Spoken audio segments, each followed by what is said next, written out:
Narito ang 10 simpleng hakbang upang makatulong na maiwasan ang cardiovascular disease. 1. Huwag manigarilyo. Ang paninigarilyo ay masama para sa iyong puso at baga. Kung hindi ka naninigarilyo, huwag magsimula. Kung gagawin mo, subukang huminto. 2. Kumain ng masusustansyang pagkain.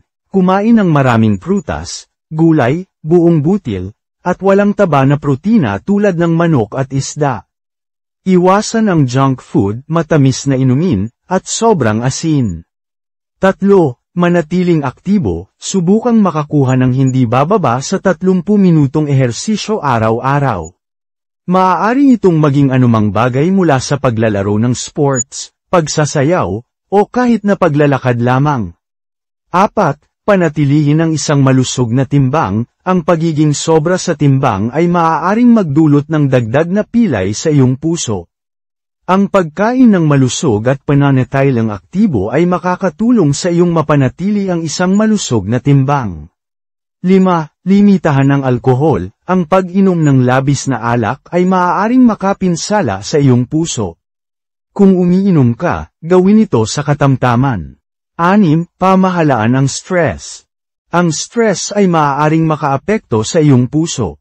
Maghanap ng mga paraan upang makapagpahinga, tulad ng pagbabasa, paglalaro, o paggugol ng oras kasama ang mga kaibigan at pamilya. 7. Kumuha ng sapat na tulog. Layunin ng 7-9 na oras ng pagtulog bawat gabi. Ang magandang pagtulog ay nakakatulong sa iyong puso na manatiling malusog. 8. Kontrolin ang presyon ng dugo. Ang mataas na presyon ng dugo ay maaaring makapinsala sa iyong puso. Kumain ng malusog, mag-ehersisyo, at iwasan ang labis na asin para mapanatili ang iyong presyon ng dugo.